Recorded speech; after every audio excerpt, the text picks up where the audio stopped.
prieks jums pasniegt šo lielo balvu par tiešām iegūto pirmo vietu šajā kategorijā.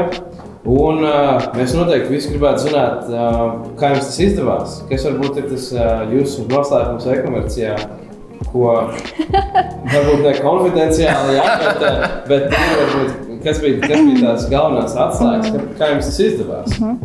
Es teiktu, ka e-komercija un tehnoloģija ienākšana mūsu dzīvēs jau vairs nav jaunums. Tā ir kļuvusi par neatņemamu ikdienas sastāvdaļu, un es teiktu, ka tā arī bijusi atslēga valda attīstībai.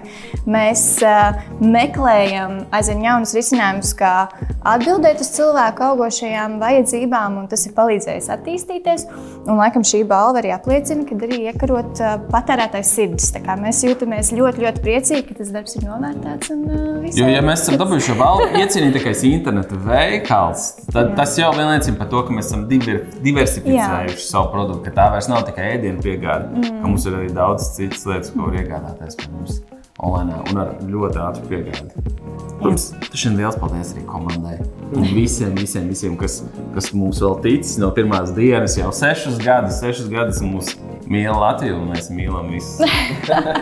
Kas varbūt kaut kas tāds interesants vai specifisks ir noticis 2023. gadā?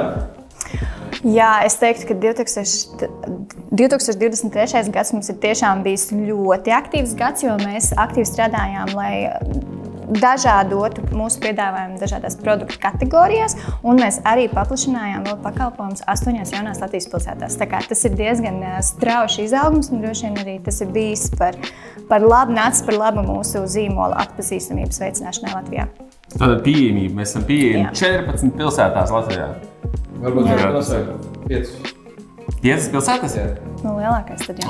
Tad lielākais. Nē, es saukšu vienu no pilsētām vienkārši no kurām mēs esam pats. Pēdējā, ko mēs atklājām. Cēsis, mūsu jaunākais bēbīts, ļoti mīļš, arī man personīgi ļoti mīļš bēbīts. Un, protams, droši vien. Mēs cenšamies būt visur, lai tas pārklājums Latvijai pēc iespējas plašāks, tad gan no Daugavpils līdz Liepājai, līdz Ventspilī, tāpat Jūrmala, Jelgava, tā kā meklējiet tuvākās pilsētas un skatieties, vai tur ir vēl.